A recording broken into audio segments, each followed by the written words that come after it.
Welcome to our museum vlog. Today we are here in National Museum of Fine Arts.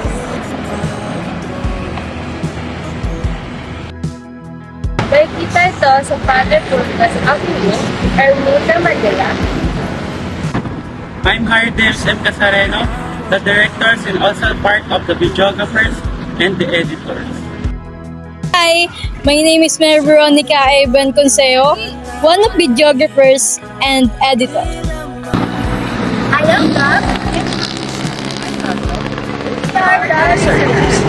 We gathered all the facts and history about the museum In the artworks, Racel Melano and Assistant Director and your host for today. How to get there? If you are coming from RTU Boni, here is one way to get there. You can ride a jeepney going to MRT Boni, then take the MRT and get off at the Taft Avenue station. From there, go to LRT1 and ride the train going to United Nations station. Then get off there. After that, walk from United Nations station to the National Museum of Fine Arts. It's easy to access and very convenient for students and visitors. The National Museum of Fine Arts is known for preserving important Filipino artworks. Inside, you will see paintings, sculptures, and exhibits that shows our culture and history. One of the most famous artworks here is the SPOLIARIUM by Juan Luna. This is the largest painting in the Philippines. It shows dead gladiators being dragged after a fight in ancient Rome. The painting won a gold medal during the 1884 Madrid Exposition.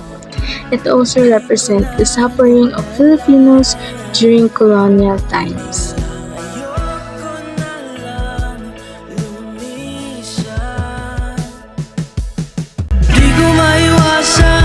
Pagmasdan ng iyong larawan, kahit di mo mamalayan, ikaw lang ang gustong tignan.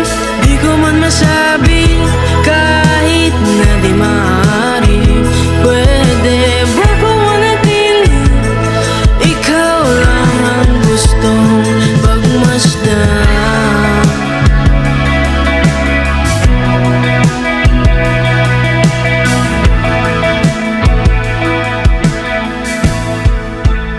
It shows Filipino Catholics praying the Angelus, a traditional Catholic prayer.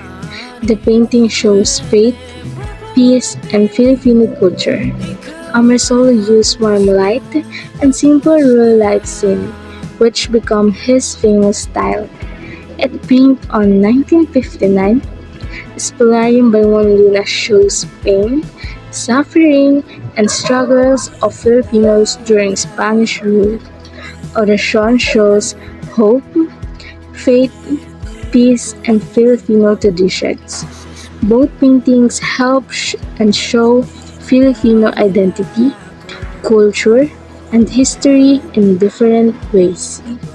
Another interesting artwork here is an unfinished painting by Fernando Amorsolo, one of the Philippines' most famous artists. This portrait is special because it was the last painting he was working on before he died in 1972.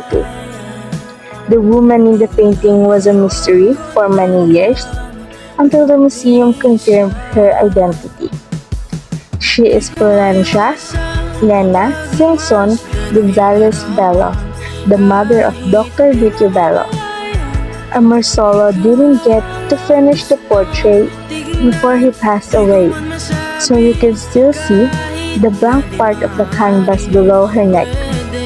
This painting was donated to the museum by Amorsolo widow, along with the many of his drawings and art tools. A big part of the museum team worked for years to verify that the woman in the portrait is indeed Nena Bello.